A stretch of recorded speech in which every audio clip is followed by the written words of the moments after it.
So it's 9:05 and we will begin. Hi everyone, my name is Natalie Gevorgian and I would like to welcome you to the George E. Danis Leadership Seminar in cooperation with the Constantin G. Karamalis Chair at the Fletcher School of Law and Diplomacy. This is a two-panel seminar focusing on pandemic citizenship in the Mediterranean city. In the first panel, we are fortunate to have three young, innovative leaders who have a reputation of effective governance. Today, I have the distinct honor of introducing our speakers. Our first speaker is Mr. Francesco Italia. Mr. Italia ran as an independent for the office of Mayor of Siracusa at the 2018 Italian municipal elections. He assumed office in June of 2018. He has also served as deputy mayor and councillor for tourism and the culture of Siracusa, Sicily. And our second speaker of the day is Mr. Constantinos Yiorkadjis, who was elected mayor of Nicosia on December 18, 2011, and he was re-elected for a second term on December 18 in 2016. He holds 2 bachelor's degrees, one in economics and one in business administration, both from Boston University. During his long professional career, he had the opportunity to work in highly competitive environments of the US and Europe, as well as in Asia and Africa. And our third speaker of the day is Mr. Kostas Bakoyannis. Mr. Bakoyannis was elected as mayor of Athens in June of 2019. He has studied history and international relations at Brown University and graduated from Harvard with a master's degree in public administration. Mr. Bakoyannis has also served as mayor of the town of Karpenisi, and later he was elected as regional governor of Central Greece in 2014. And at this time, I would like to introduce our co-host and chair of the panel who will lead the discussion following the initial presentations, Dr. Petros Vambakis. Dr. Vambakis is an associate professor of political science and international studies at Emmanuel College. He is also the director of the Institute of Eastern Mediterranean Studies and the coordinator of the International Studies program. Professor, the floor is yours. Good morning. Thank you, Natalie. Thank you, everyone. Good morning from Boston and good afternoon to the 2 different time zones that we have with us today. It's a distinct pleasure to do this, to host this event with a good colleague, Dr. Constantinos from the Karamalis chair at the Fletcher School. And this is a part of a series of looking at the dynamism of the Mediterranean city through history and through the cultural crossroads that is the Mediterranean. Since 2013, when Benjamin Barber spoke of if mayors ruled the world, it was fairly apparent that mayors play a significant role in governance, in the proximity that they have to citizens. And I think the last year, this has become more true than ever. As we have all experienced the global pandemic, we have seen more and more the need to have effective policies on the ground and the greater demand of citizens for effective action. And I can't think of a better illustration of this than seeing what has happened in the urban settings throughout the globe. So with that in mind, we'll bring together today 3 mayors that are fairly young and innovative in their approach, who have done a number of different things and wore a number of different hats in their careers. And so the hope is that we begin a conversation, not only as far as the mayors are concerned, but a conversation as far as the Mediterranean city. So each mayor will be given a 10-15 minute sort of a time to really make a presentation. And then what we hope to be is a wider discussion on some of the issues that mayors are facing, despite the pandemic, issues of housing, issues of safety, issues of migration, that are still very pertinent to many of the cities. Mr. Francesco Italia, the floor is yours. Thank you very much. Thank you. I'm very happy and honored to be here and to start this panel with you. Let me share my presentation.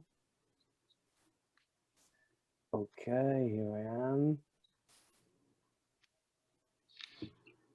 Can you see that? Yes. but I don't see that. So wait a second. Okay. Okay, now we're in. So let's start with a brief presentation of my city. Syracuse sits just in the heart of the Mediterranean basin. It's a very old city. We've been founded by Corinthians in 734 BC. And Cicero used to say that Siracusa was the greatest Greek city and the most beautiful of them all. We've been listed by UNESCO as a World Heritage Site, along with the necropolis of Pantalica in 2005. And now we have about 120,000 inhabitants. Our economy is mainly based on industrial petrochemical industry, which is one of the largest of Sicily, but also of Europe. Also, Siracusa is a very attractive touristic destination, and agriculture is another leading field in the economic development of the city. We have many varieties of products like Feminello, which is a botanical species of lemon from Siracusa, and is very famous worldwide. So, as you said, mayors in the pandemic, since the pandemic began, mayors have been at the front lines of the battle to contain the coronavirus all over the world. We had to face all kinds of challenges, especially during the first months when medical workers did not have personal protective equipment, and furthermore, they were worried about hospital capacity. So mayors all over the world had to care of the physical, mental, and economical health of the citizen who relied on them for all their doubts. Even also in Siracusa, as many others in the entire world, our city has been reacting to COVID-19 in many different ways with many different resources. But I want to say that we were not alone during this job. We had national and local public bodies working with us, along with civil society, NGOs, and everyone had an important role. But of course, mayor's role was pushed to the limit. I would say that the mayor's role has evolved far beyond the traditional area of competence. But let me say something out and loud. You know, we were not prepared. The world was not prepared to the pandemic. Health system was not prepared. Social system was not prepared. Educational system was not prepared. Then we had to face a new, actually it wasn't a new challenge, but it was like it was a new challenge. And in Siracusa, we have to face different tasks. I tried to summarize some of these tasks, which are management of the crisis, constant citizenship information, management and social control, social assistance and protection, economic support, resilience and recovery. As we were not prepared, as I was saying, especially in Siracusa, our hospital was very old, is very old. And when I discovered they had not a separation between the COVID-free path and the COVID path, I had to push our regional counselor for health to come and send us a COVID team, and also I accomplished to have some major changes at the hospital, because we have to change the structure itself of the hospital, and that's what we did. And that is what we did. Also, we had to help them to get some supplies, especially the protective equipment that was very, very scarce at the moment. It was really frenetic, and especially in the first months, what was really overwhelming was information, because we got information from all over the places, mostly coming from the national government, also coming from the local government, and there were also many fake news circulating, I think, in order to incredibly spread the panic and the confusion. Therefore, I had to make many Facebook lives to answer people questions, and I turned myself into a virologist, a scientist, a journalist. I have to be there and explain also what the rules were, because we were changing rules on a weekly base, and also the communication coming from the national government wasn't always easy to understand, and in some cases it was also a little contradictory. Therefore, I think one of the most important things that we did during the last year is about information. Also, we have to check that all the rules, the changing rules, were respected. Therefore, we were there with the assistance of the national and local police, and also with the help of the Civil Protection Association. I always say that, you know, we mayors have to be as close as possible to our citizens, and as long as the lockdown was lightening, and when we were starting to reopen some activities, I felt I had to be there. So here you can see some pictures of the barber shop, visiting the local market. And I love this picture, actually. Here it was like wishing happy birthday to a 100-year-old woman, just to be there in their houses. And, you know, I think many of you have seen this, watched these images from all over Europe, of people, maybe all over the world, of people singing from the balconies. And I was there with them to make them feel my personal support and sympathy. Oh, this is something I'm really proud of.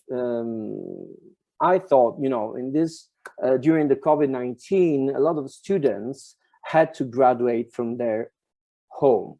And this was like unfair.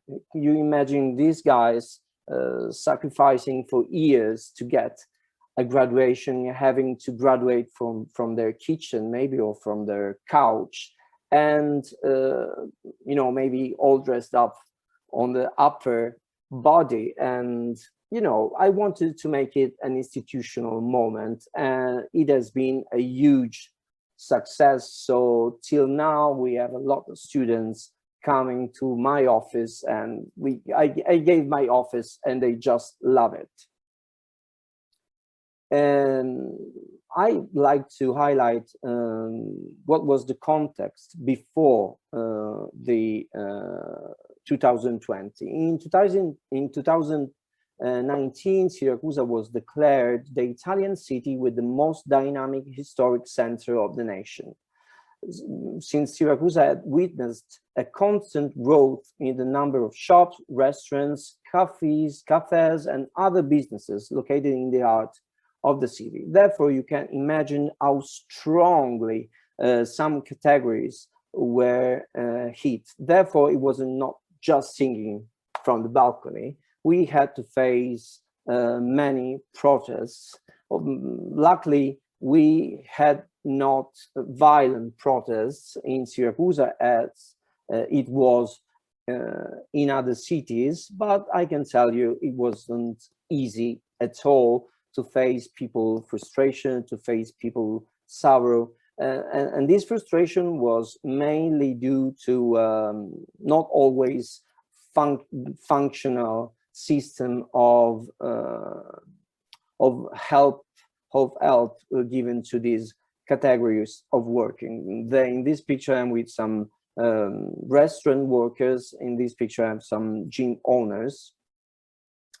And yes, we had to provide all these people with some social services, with different measures that have been in place with the support of the civil protection associations. The service that we provided are mainly hot meals from the homeless, medicines from the elderly people, distribution of food vouchers and tablets to the students, collaborating students who needed it, of course. We get to collaborate with other organizations like religious organization for food distribution. And also we get support, we get to support association working with people with disabilities and muscular dystrophy. And also we managed to do a food delivery to seasonal immigrant workers, because in Siracusa, in the southern part of Siracusa, in a district which is called Cassibile, from 30 years, since 30 years, we have this seasonal migrant workers coming to Cassibile to work our land. So they are agricultural workers, and they normally install in Cassibile, in, like you can see that in wooden shed, which are precarious, with no services, no water, no electricity. And they were extremely locked down during the lockdown. So I felt the urge to go there and explain them what was going on, explain them what they had to do with all the social and medical rules they have to respect. So yes, of course, I never did anything alone, but always with a teamwork. And now you can see myself with Caritas volunteers delivering food supplies. This is another project that we've done. As you know, younger generation have been hit very strongly by COVID. So with a section of our municipality, which is called Siracusa Educational City, we have been creating a project, a digital version of our physical project. And the initiative was a succession of online events and a real invitation to create, using practical and theoretical skills, some educational videos or entertainment that could accompany the long days that the family were spending at home. It wasn't easy for them to.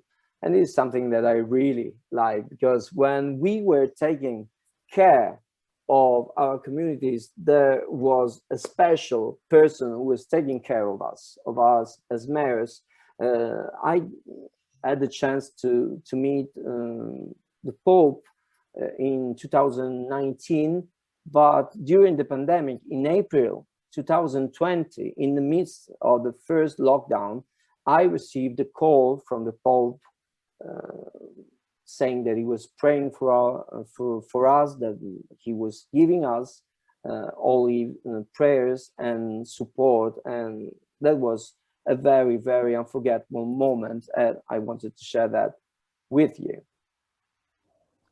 As I said, Siracusa is a very important touristic destination. Therefore, during the pandemic, the impact on tourism was very hard. I know that not all the touristic activities we have in Siracusa will open again this season. Nevertheless, we tried our best, also with the participation and with the help of the regional and national governments, to give them some tax exemptions. And we tried to do that since the beginning of the pandemic, just to help them and encourage them to reopen. Also, the summer events, Siracusa normally hosts very important events throughout the years. The most important of them for us is the International Festival of Greek Theatre. Of course, we have to cancel the event. This event brings to Siracusa 150,000 people per year. Of course, we have to cancel the event, but we managed to do something that, in my opinion, it showed our resilience, because we managed to use the normal sitting plan as the stage and vice versa. And that was a little success, of course, nothing compared to the international festival, but it was a way to show again our resilience. We also had a Dolce & Gabbana event right in the heart, at the heart of our historical center, which is called Ortigia, and is extremely beautiful. Yes, now I would like to spend some words for our post-COVID visions. What are we doing for come out of the situation? What is next? I think we will focus, and we have to focus on urban sustainability, because I think it's a priority for the years to come. Cities of the future must be sustainable, and urban development must be planned and organized so as to make cities smarter, more resilient, more inclusive, safer, more circular, and more livable. I know it may sound utopistic, but I think that we have to focus on those goals and create a ground for shared goals. That's why I'm so happy to join and participate to such events like the one we're doing today. What about the future of Siracusa? We're trying to picture an eco-city for a sustainable living as the gateway of Europe in the center of Mediterranean Sea. We're working on social housing with sustainable architectural solution. We're mainly working on a theory of an architect who is called Carlos Moreno, whose principles are applied nowadays in cities like Paris and Milan. We're working on e-mobility and shared mobilities. We have, during the last year, we have built 24 kilometers of bicycle lane. Another huge bicycle lane will run along the coast and will join the urban center and the districts closer to the sea. And we also, using the green as an infrastructure and making space for nature, expanding the green area in the city. After 30 years of agricultural workers coming from all over Italy and living out in a precarious shed, I'm very proud to say that starting from this year, we provided something that they can call home. I would say a respectable, proper, clean camp where they will be welcome to sleep during their work. And also, after 20 years of waiting, finally in March, we have the project of the new hospital. The aim is to provide Siracusa and all the province with a building that will be an excellence in the European healthcare system. The new hospital develops from a synergy played among different political bodies. I want to say that again, because I think that it's very important to highlight how much the cohesion of all the institutions have worked to get all these results. I'm talking about the parliament, the regional government, the city of Siracusa, and all the provincial municipalities. I think we all learned a huge lesson over the last year. In my opinion, the keywords for the post-COVID era are, as I said, social cohesion, schools and educational services, health and social care services. It's very important to create and build rooms for shared values, shared goals, to engage citizens and to make them feel taken care of. This is mostly of a paramount importance in my opinion, because I think that the policy of proximity and the policy of care are have to be the main focus on the public policies for the new years to come. Because not only I care, but I want and I hope that all public bodies care. So thank you very much for the attention. It has been a pleasure being here with you. Thank you. Thank you, Mr. Mayor. Thank you. This was very, very informative and a lot of nice work. And I'm sure there'll be questions. We move next to across the Mediterranean over my favorite island, Crete, to Cyprus, and go to Nicosia and welcome Mayor Constantinos Yiorkadjis. And Mr. Yiorkadjis, the floor is yours.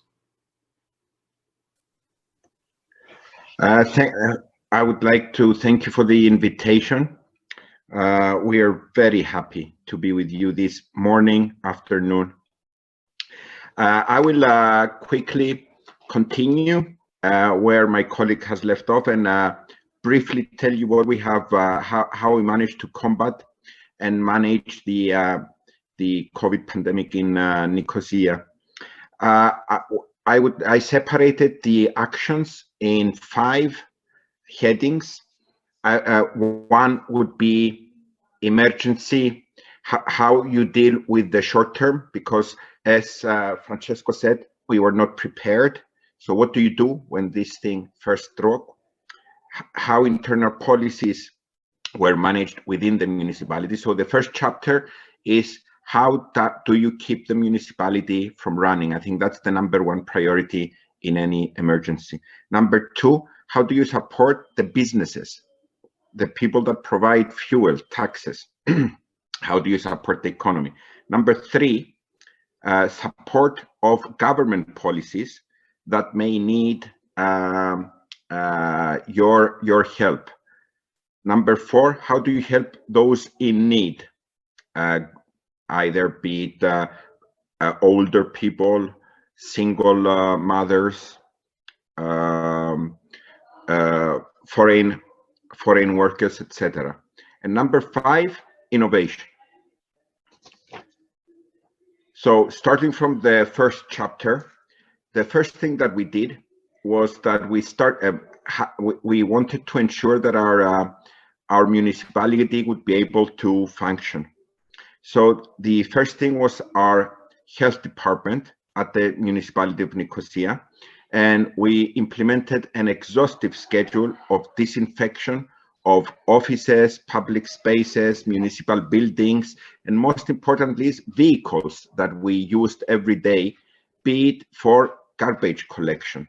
That's what we tried to manage immediately, was to ensure that our first line of workers was safe, either traffic wardens, garbage collectors, people that clean the streets, etc. At the same time, we needed to ensure that office workers were safe at the municipality, so we implemented remote working from home and on a rotation basis of management. We never allowed top management to come in contact with each other, only via teleconference, because we wanted to avoid any chance of all the management of the municipality being sick at once. We offered all our first line workers a special COVID bonus. We provided a bonus, be it as a thank you, mostly, not as an incentive to work, because most of them wanted to work and wanted to help. But we initiated a bonus scheme for all our workers that were on the front line, approximately 10 to 13% of their salary. We implemented weekly mandatory COVID tests for all municipality workers. And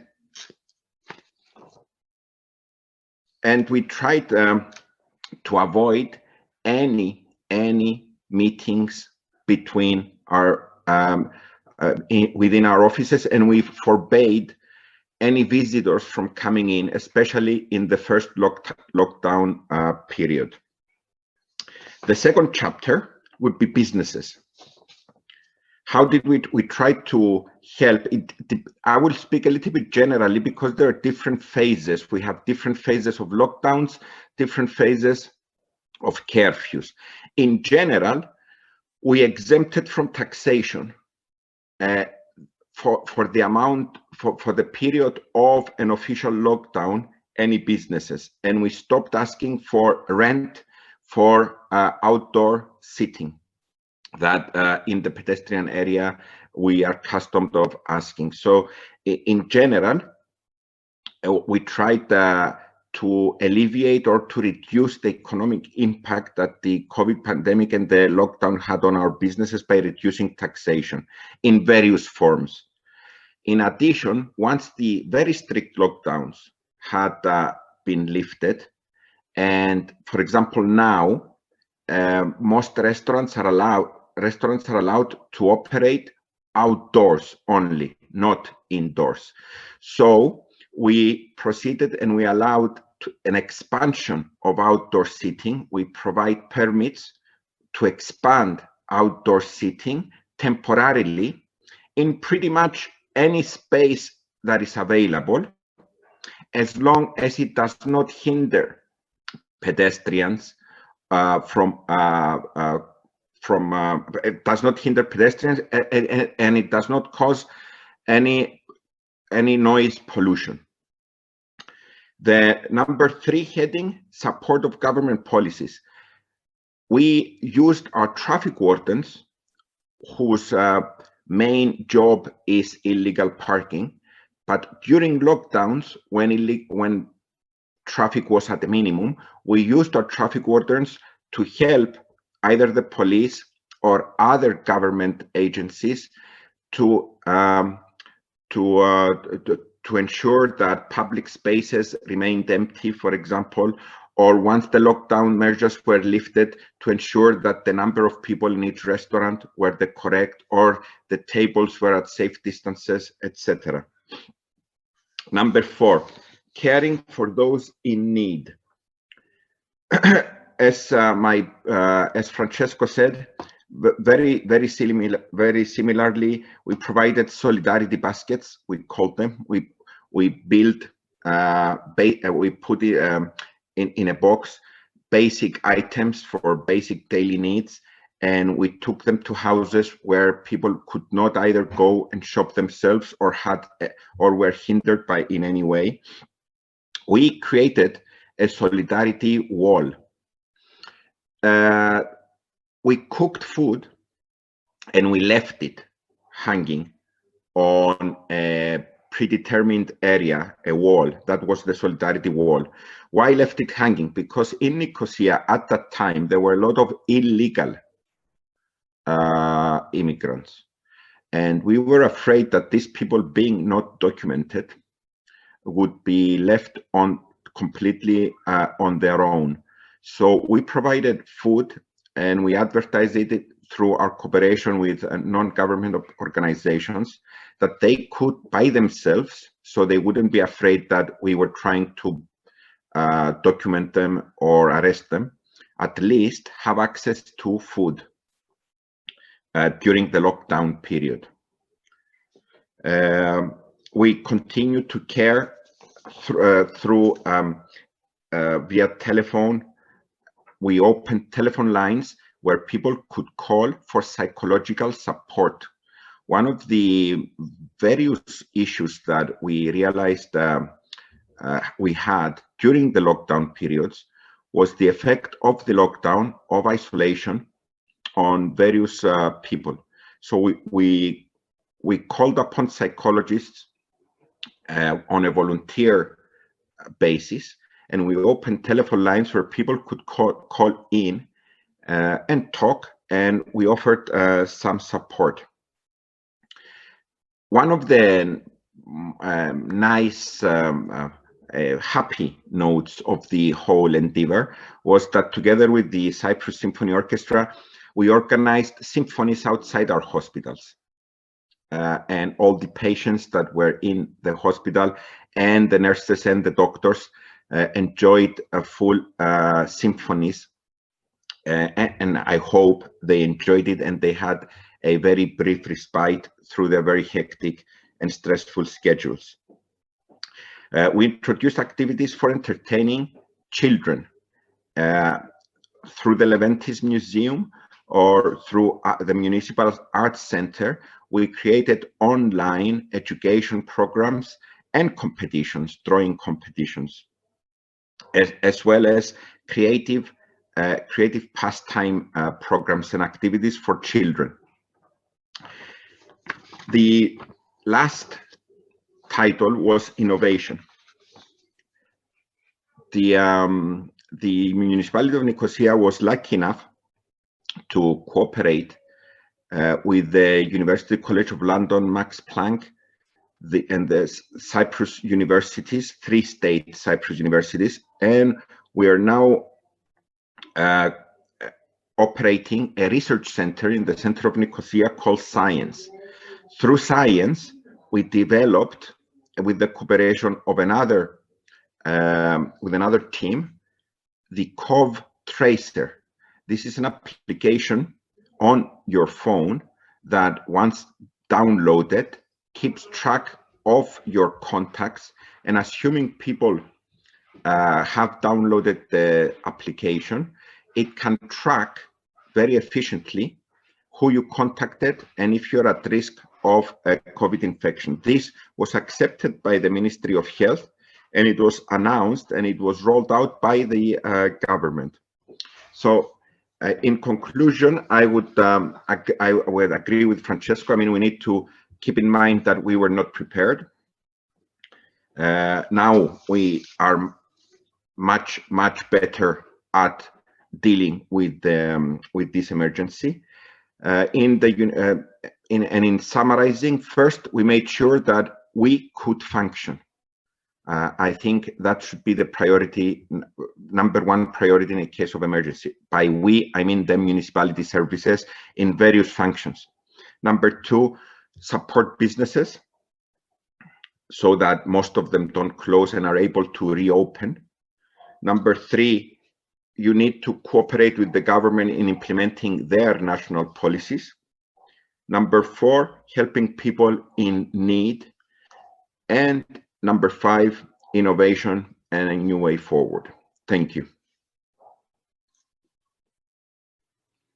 Thank you very much. And as you know, as promised, you can see from our first 2 speakers, the innovation and the leadership that it takes and what the mayors have to deal with. Gives me great pleasure now to introduce the mayor of Athens, Mr. Kostas Bakoyannis. Good afternoon from Athens, and thank you so much for the kind invitation. It is indeed a pleasure to join you this afternoon, and it's a double pleasure to join my colleague from Siracusa. It took us, I think, 2,500 years since the Sicilian expedition to be together. And of course, my dear and good friend, the mayor of Nicosia. There's so much that unites us. It's always wonderful to be together, even if it's in a virtual meeting. To be perfectly honest, I was particularly attracted by the approach that you took. I think there is a lot to be said about Mediterranean cities, much like there is a lot to be said about Mediterranean culture and civilization. I'm reminded of a book I was reading back in New England when I was younger, Brodel's book on the Mediterranean, about all that unites us, about our common natural and material world. Now, speaking of the pandemic, I think that it's very important that we actually take a global view, because clearly the pandemic has known no borders, has known no races, has known no genders, has known no ages. But I think it's equally clear and I'm very happy that this point was made by my two colleagues, that although it's a global challenge, it does necessitate local responses. And that's extremely important that we actually build bottom up. And in this context, the cooperation between central government and local authorities is vital if we want to be successful. And this is one of the two lessons that the pandemic taught us here in Greece. The first lesson is that we have to discipline ourselves, even at times each other, and learn to work together. That we have to transcend ideological, political, and personal differences, and actually learn how to work as a team. And the second lesson is that if we want to actually be effective, especially when we're talking about human life, then it is very, very important, I would say that it is an absolute necessity to listen to the experts and to actually put forward facts and transparency over partisanship and populism. Now, I've been reading many articles, especially in the international press over the past few months, and it seems to be in vogue to talk about the death of the city. Let me be very clear. I believe it's greatly exaggerated. The city has been the nucleus of human civilization for thousands of years, and it will remain the nucleus of human civilization for the next thousand of years. And of course, pandemics are always difficult, but if history teaches us one thing, is that pandemics are not only crises, they also constitute opportunities. And the question is whether we want to bounce back or whether we want to bounce forward. If you look back historically to the Black Death, for those most romantically inclined amongst us, it led to the Renaissance. And if you look back to the Spanish flu, it led to the Roaring Twenties. The Empire State Building was actually opened in 1930. And of course, public health crises have been opportunities for city transformation. Look at New York Central Park. It's a legacy of a public health crisis. Or look at London's sewage system. It's also a legacy of a public health crisis. So to actually adopt the well-known dictum, it's almost a cliche, never leave a good crisis to go to waste. So that was our mindset from the very beginning. And I should say, again, in full disclosure, that the pandemic came at a particularly cruel time in the city of Athens. Just as we were emerging from a 10-year-old economic crisis, an unprecedented economic crisis, with a newly found sense of optimism and self-confidence, with our democracy stronger than ever and our institutions intact, the COVID crisis came and we had a twofold challenge. Number one, to respond effectively and actually build and actually protect our citizens, protect the Athenians. And number two, to make sure that we don't lose any more precious time as a city. In other words, that this public health crisis will not become yet another time an alibi or an excuse for the city of Athens to lose precious time. We know fully well that we cannot afford to lose another decade, especially right now, since, as my colleagues know extremely well, there is a global competition going on among cities. It's a global competition for three prizes: for investors, for talent, and for visitors or tourists. So we have to be very clear about our strategic goals, and while dealing with the crisis on a day-to-day basis, at the same time, keep our eye on the ball, and the eye on the ball is our plan for Athens in 2025 and 2030. So let me be a bit more specific with how we handled events over the past year, and I'll try to be as brief as possible. I mean, there's a lot to be said. After all, a city's work is as wide and as deep as the life of the city itself. For us, the number one priority was actually helping the state, helping the government, and that's why we immediately engaged in testing. We have dedicated test centers in the city of Athens. We have mobile units, and we also have a street work. Now, street work is our teams of experts who actually literally walk the city 24/7, and they approach the homeless and those in the greatest need and provide the various services. Amongst these, they provide testing. Now, we found in our experience that this is actually quite effective, because because it allows us to move vertically and target where there is the most need, rather than just throwing a blanket on the whole of the city. Number two, as Constantinos mentioned earlier, it's very important that we actually keep our businesses, especially our small and medium businesses, alive. I'm sure that's the experience in all urban centers.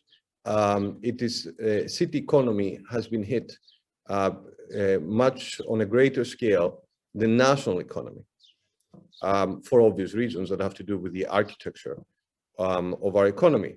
So from the very first day of the first lockdown, the city of Athens made a decision and provided a relief, an exemption of taxes and levies and dues to all enterprises or businesses that had to restrain their activity or had to close because of the lockdown. At the same time, we unlocked a very generous financial package of 40 million euros of European funds that we are targeting to small, medium enterprises. And I'm very proud to report that this plan was actually designed bottom-up in consultation with the society itself and with the agents of our economic agents of the society. At the same time, we made sure that the most vulnerable would be protected. Those who usually, tend to be forgotten, those who usually live under the radar.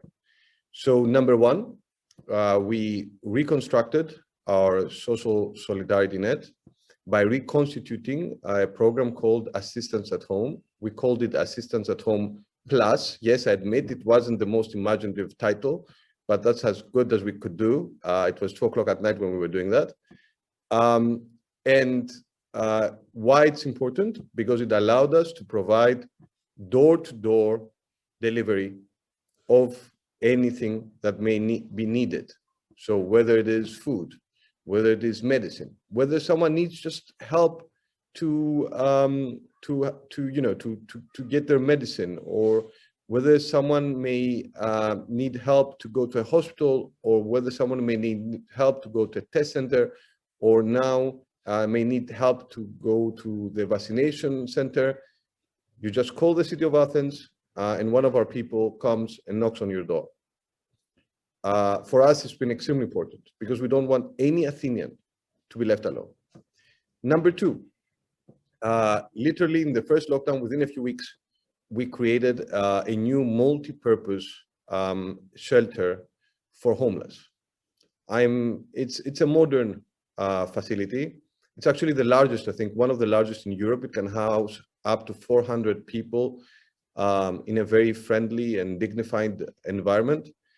And we saw the results very quickly. Number three, we created another shelter that targeted homeless drug addicts. A number of people who, as you know, are on the sidewalks, on squares. We wanted to have a home.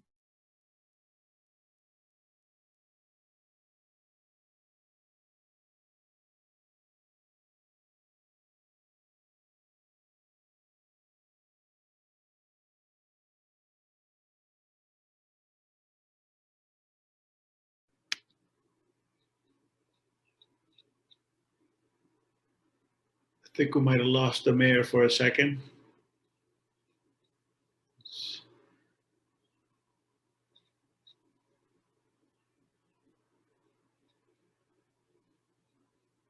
Hopefully we'll be able to get the mayor back. Because those are the benefits of being able to reach across the planet, but at the same time, you might have the glitches that are presented. So I think if nothing else, this morning we have been told that you have to be flexible and you have to be ready for the unexpected. So hopefully the mayor will be joining us briefly. And there are a couple of questions that I guess we can continue the conversation, and then once the mayor joins us again, we can pick it up. But one of the questions that's popping up in my head, and either Mr. Italia or Mr. Yiorkadjis can address it, is like, to what extent, like the supranational organization, there was a difficulty with the national organization as far as information is concerned and coordination. What is your relationship with the European Union, and how do you plug into the information that comes from the European Union? Shall I answer? Well, first of all, in relation to the European Union, during the pandemic especially, the lead was taken by the central government. And to be honest, during this pandemic at least, I thought that was correct. It took everybody by surprise. And I think the lines of communication should have been very, very clear. At the same time, we had good cooperation with the central government and bad cooperation with the central government, both expected for an unprepared pandemic and crisis such as the COVID-19. Good participation, as I said before, we cooperated in many different ways in implementing government policies. A lot of the issues that we saw in the streets, they came and increased the ante, if you wish, and they put more money into businesses that we had seen were suffering. And as I said before, we gave a lot of tax exemptions. They came and provided some funding, and also they paid for a lot of workers not being paid so that they wouldn't be fired. A lot of loans were postponed, etc. There was a lot the central government did. What I found was lacking was communication in what measures they were announcing. We were finding out the new measures that the government was announcing. At the same time, the general population was finding out. So we were running to implement the various measures while everybody was coming to us for information. I think that should have been done better. Thank you. I think we have Mr. Bakoyannis back, and Mr. Bakoyannis, the floor is yours. Yeah, apologies for that. I think I was actually just mentioning the special programs that we've been running, and I was just about to mention two examples that I think are quite significant. A is psychological support over the phone and over the internet. I think we saw there's a lot of frustration right now. There is exhaustion, and we need to do our best, always, of course, with the help and the guidance and the facilitation of experts. And B, a special program for combating domestic violence. Unfortunately, we saw an increase of domestic violence over the last year because of the quarantines. I think a similar trend has been observed all around the world. And it's very important, I think, for city authorities to be at the forefront. Let me end with what's happening next. I mentioned at the beginning that it's very, very important that Athens doesn't lose another decade. It's extremely important that we don't lose any more precious time. And that's why we've been moving forward with our program. There are three goals that are very clear. Number one, we want to reclaim and liberate public space. Number two, we want to actually adopt a new model of sustainable mobility. And number three, we want to change without losing our soul. We are very proud of mixed land uses, and we are very proud of the DNA of the city of Athens. We don't want to become an ancient Greek theme park. We don't want to become a city that's sterilized and soulless. On the contrary, it's the Athenians themselves that hold the city up high. And we want their voices to be heard, and we want them to have all the necessary space and time to contribute creatively to the city. In this direction, there is no program there may well be a program that's too big, but there's no program that's too small. From pocket parks in neighborhoods to the so-called double regeneration program that includes the creation of a new football stadium and the liberation of precious green space in the city center. Our efforts to reclaim our hills, our efforts to support our landmarks, be that the National Garden or Philopappou or Academia Platonos. There's so much that we're doing, but there's also so much that still needs to be done. So I would like to end with an optimistic note, despite the fact that I think that everyone has had enough of the pandemic. I think that there is a moment for cities, a moment for cities that's approaching. And why not, allow me to say, I believe that there's a moment of Athens coming up soon. Thank you so much. And again, apologies for the technical difficulty. Thank you, and no apologies needed. I think this is really starting us off in a very nice discussion. And I'm going to repeat the question that I didn't ask earlier, while you were interrupted, and give the chance to Mr. Italia to respond. And the question had to do with the coordination, not only with the national government, but also with the European Union that Mr. Yiorkadjis was answering as far as Nicosia was concerned. Was that the same? Did you find the same kind of coordination issues in Siracusa as maybe in Nicosia? Well, I can say that from my point of view, the relationship with the regional and national government, despite of communication with that to me was very bad, we had a great support. The support they've given us, it has been really effective. What I also want to say is that if in the first section of the COVID, European was not very giving us as a country, I'm talking about Italy, so much importance, afterwards they've done a great job with the recovery fund. Of course, we are all waiting for that to become real. They talk about 209 billions for Italy, and they say, my national government, they say that 60% of that would be given to cities, and you can understand what a huge amount of money it is for our economy, for our resilience, for our projects. So from this point of view, European is giving back, is taking back his role, and it's becoming central to the national policies. So this is it. So there is a process of moving forward as far as the coordination that you're saying. Yeah. Mr. Bakoyannis, did you experience any kind of this unity between the national and the government and the regional government, or the European Union? Was that a coordination issue there as well, or? Not at all. We have had excellent, truly excellent cooperation with the regional government and the national government.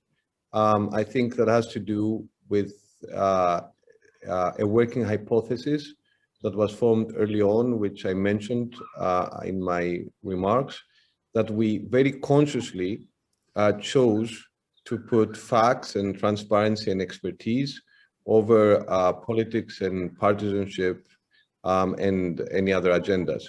It's not always easy.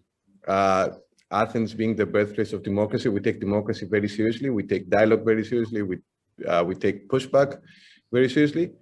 But I think overall, the cooperation has been quite fruitful. Now, of course, as you know, in our case, much like in the case of our colleagues, we are all proud members of the European Union. There have been some delays with vaccines. I mean, there is no reason to actually sugarcoat over that. But despite the delays, because the vaccine operation has been so well designed and is moving forward so rapidly in Greece, we believe that overall it won't really have any adverse consequences. Yeah. There is a related question in the chat, and I'm going to jump to that. It's actually to Mr. Italia, but I think it's apropos to everyone as far as the COVID-19 and the vaccines. And the question has to do not only with the availability. This is from Leonie Retina, and not only as far as the availability of the vaccines, but even like from the perspective of the people wanting to be vaccinated or not being vaccinated. Do you have any kind of a sense of what the reaction is as far as vaccination is concerned, especially, as we hear about AstraZeneca, Johnson & Johnson, the different vaccines? What is your sense from your cities as far as what the reaction is from the local citizens? And we can go back in the way that we started. We're going to start with Mr. Italia and move forward to Mr. Yiorkadjis and Mr. Bakoyannis. Okay, from my experience, we've been the third city in Sicily to have a vaccination hub. It's working really good again because of the strong collaboration between the local government and the regional government. People are vaccinating, but of course, this AstraZeneca news have put many people in panic. So we're now pushing them to use that vaccine, because that there has been a media campaign that was against this vaccine. So I have many calls from people asking me, I don't want to get that one. Why don't you have the other one, which is Pfizer? But of course I cannot help them with that. And we're working as a communication leaders and influencers. We have doing like interviews and Facebook posts in order to encourage people to get that vaccine, particularly that one. Siracusa? Yeah.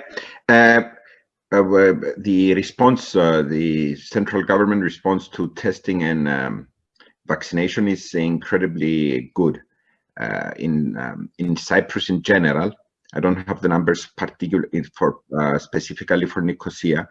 We are testing 50 to 60,000 people every single day. So that keeps tracing cases of COVID, makes tracing much easier, because COVID cases are found very early on. As far as I agree with Francesco, the AstraZeneca media hype has created delays on the particular vaccination, and a lot of people are refusing to, or I should say better, they prefer other brands of vaccine. Having said that, the vaccination is proceeding extremely well. As I said before, we have surpassed the 200,000 people mark. And on Thursday, it's my appointment, and I'm having AstraZeneca. Okay. Mr. Bakoyannis. Well, I think my friend Constantinos can feel quite safe, since, Chancellor Merkel herself was vaccinated with AstraZeneca. So I don't think there's really an issue. Although I must say that for a few days, there was some hype in Greece as well and in Athens as well, but it didn't really create a significant lag. Where are we right now? As things stands, we have had 2,440,000 vaccinations, out of which 1,671,000 are of the first dose and 700,068 are of the second dose. So things are moving forward quite rapidly. I understand that even those of us in our 40s will be able to be vaccinated in a few weeks. I think we're all looking forward to that. And it's also very good news about tourism this summer. One of the main messages for all of us is that Greece is not just a beautiful, a wonderful destination. It's not just the sea, the sand. It's not just the cultural heritage. It's also that Greece is a safe destination. It's a bit over my pay grade, but let me just share with you, I think a very important decision that was made, that a number of Greek islands will be vaccinated 100% because we want to create COVID-free environments to welcome our foreign friends and visitors. Great. We have a question from one of the panelists from the noon panel. It's from Dr. Natalia Linos. And the question, I will read it. Can you speak a bit about policing and control, how implementation of shutdown or other quarantine measures were or are being handled, and whether you have any concerns about desperate impacts on minority or underprivileged groups? I'm grateful to all of you for speaking about the services given to those most in need, but during crisis, we often also see those most vulnerable also disproportionately punished for breaking lockdowns to meet their family needs. Separately, if relevant to your authority, what was the plan for incarcerated individuals? So in summary, I guess, the question is, well, how are the people who are underprivileged or in the margins of society dealing with, or following the quarantines or lockdowns, or, and how do you deal with something like that? So we can start with Mr. Bakoyannis and go back if you'd like. Well, let me, first of all, on a personal note, say hello to Natalia. She's an amazing mind, and it's always great to hear from her, even through chats. I think I dedicated quite some time in my presentation to those unfortunate or underprivileged, to those who are forgotten, and usually, are under the radar.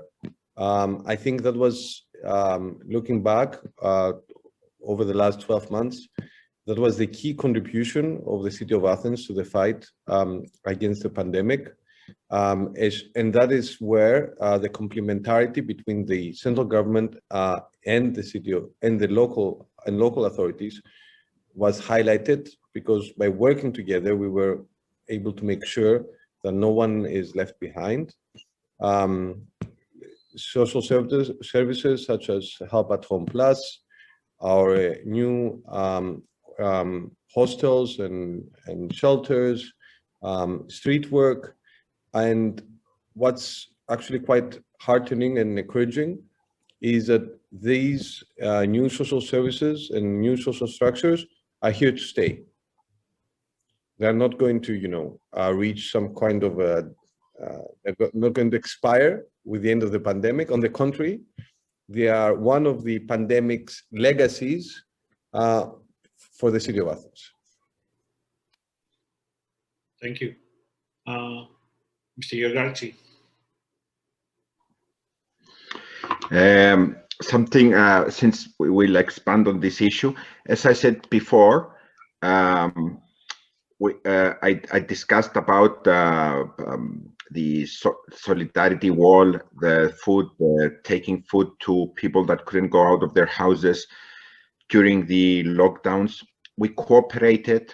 I should prelude and say that in Nicosia we have small minibuses.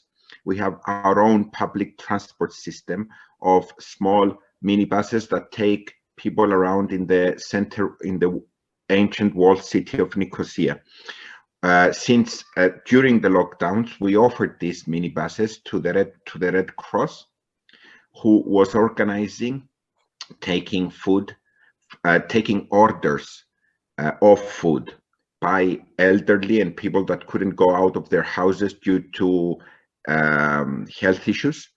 People were going to the supermarket, getting their products, and taking them back to outside their houses. We offered this type of services. Now, one of the serious issues that came up was immigrants, legal, illegal, etc. So we increased our the checks that we did in derelict buildings, and also we checked a lot in buildings to see how many people were living together, mainly for their own safety. And in addition, we increased the number of social workers in the street, because one of the things that we thought we needed to pass a message that we were not there either to harm or create any problems for the certain group of people, but rather to inform them of the pandemic, of various measures in their own languages, and explain what they should do in order to be safer, either from the COVID pandemic or due to housing conditions that many would move into, unfortunately, in the old section part of Nicosia, and near the green line, the buffer zone, where one can find a number of derelict buildings to avoid putting them in risk or danger. So I think we did a good job. I think we cooperated very well with the central government on the respective measure. And since you talked about, I talked about before, and I will remind that we used our traffic wardens during the lockdown periods or during the curfew periods, that traffic was at a lower rate. We used them to check either restaurants or how they promote, how they kept the government measures in relation to health and safety. Thank you. Yeah, it's my turn. So first of all, I want to address that question about the policing and control in general. And I would say that in Italy, well, in my town, actually, the police, local and national police, have been mostly focused on prevention rather than repression. So I didn't actually see any disparity in the treatment of unprivileged groups. Regarding the measures to help the people in need, we can say that this pandemic have shown that there are people in need now that wasn't in need before. So we have a new section of people, of citizens who now need our help. And as I said, we're giving them medicines when they need it, hot meals, food vouchers, tablets for their children. And we're doing that in collaboration with the region authorities, the national government, with religious organizations like Caritas in Italy and Food Bank for food distribution. Also, we're helping like the associations working with people with disabilities. And as I said, when I understood that I had that problem in Cassibile of those agricultural workers that was locked down in the lockdown with no chance to work, I felt the urge to go there. And believe me or not, from this year, we won't have any more illegal building of that not ethical, not human sheds they were living in. I'm so very proud of it. We're opening that by the end of this month. And yes, those people were really forgotten, you know, so it was very important to be there and to support them. Regarding the people in jail, I say that I nominated, we say garant, I don't know the English word for that, guarantor, something like that, a special body who take care of that situation. And we managed to denounce publicly some cases of people who was not cared of, being taken care of. Then we managed to have them cured and supported too. So I'm modestly satisfied about that. That's great. I think, you know, I think the issue of immigration certainly is a huge issue in the region, and we have seen it explode throughout. So I think that's probably a burden on all the municipalities in the region. I do want to ask a quick question to Mr. Yiorkadjis, because for me, having, you know, it's the Nicosia has like this, you know, the elephant in the room for me is like, you know, the fact that it's a partition city, and to what extent, you know, what's the coordination on the other side, as especially with the pandemic that doesn't know borders per se. How has that been dealing with, you know, the other side of the city? During the pandemic, there was a minimal cooperation, especially in regards to the pandemic. The crossings from the Republic to the occupied area were closed several times from either side. But as a municipality, and as I say often, mayors are there to find solutions that affect the daily lives of people. We helped at some point. As I said, it's not a straight line. There's not. We didn't deal with the COVID pandemic in one straight line. There was a total strict lockdown. There was a semi-lockdown. There were curfews. So there were various stages. But at some point, some members of the Turkish Cypriot community, some Turkish Cypriots that were in the occupied area, but their workplace was in the Republic, in the free area that is controlled by the Republic of Cyprus. They needed to come back to work, but it would have been very difficult for them to go back.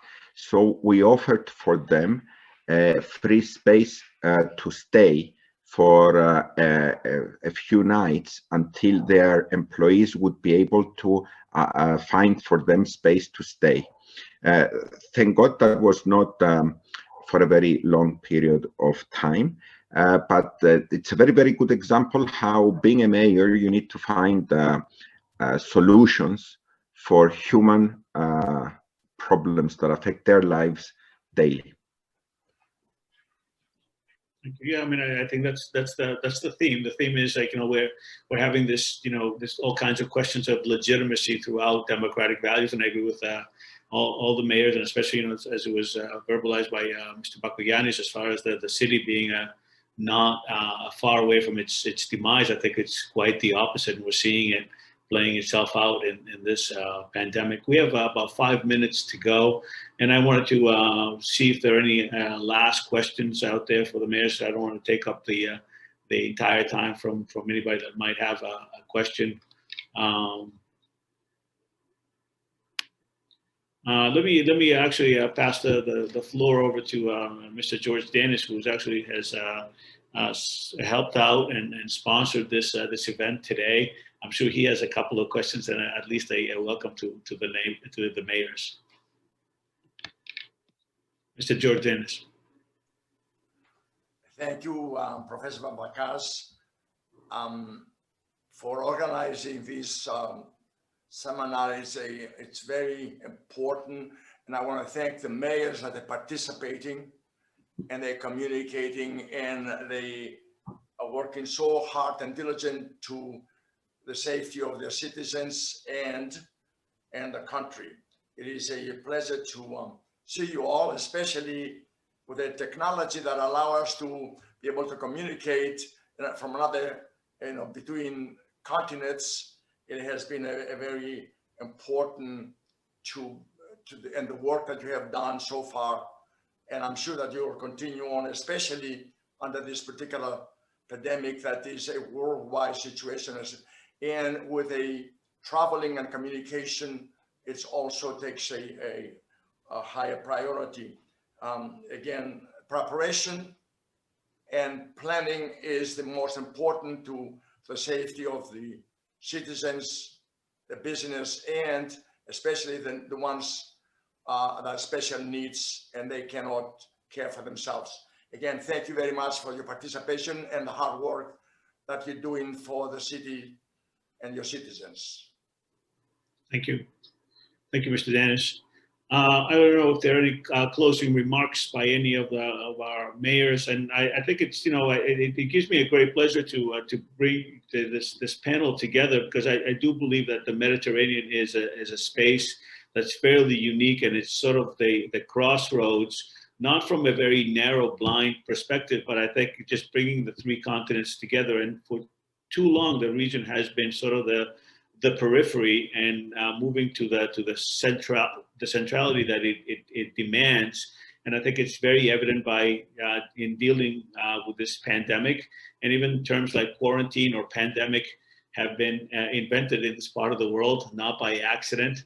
And I think the solutions also to the pandemics and moving forward are also invented in this part of the world. And I just want to thank everyone and invite everyone back in an hour and a half when we are going to have a great panel of some very young, talented minds, Dr. Linos, Dr. Iliaki, Ms. Sofia Kouvelaki, who are dealing not with the policy implementation as our mayors are, but even policy articulation in a completely different way, as this pandemic, I think, has moved us beyond just the parliamentary aspects of democracy. And we're talking about now democracies that really spread out and have that intersectionality, if you wish, of political and non-political space, the political and the civic space, which is also very, very important. And our mayors also brought it forth.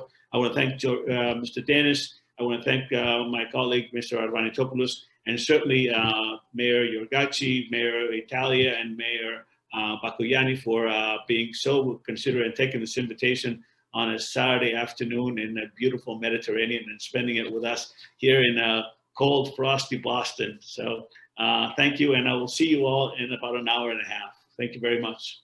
Thank you very much. Goodbye. Bye-bye. Thank you.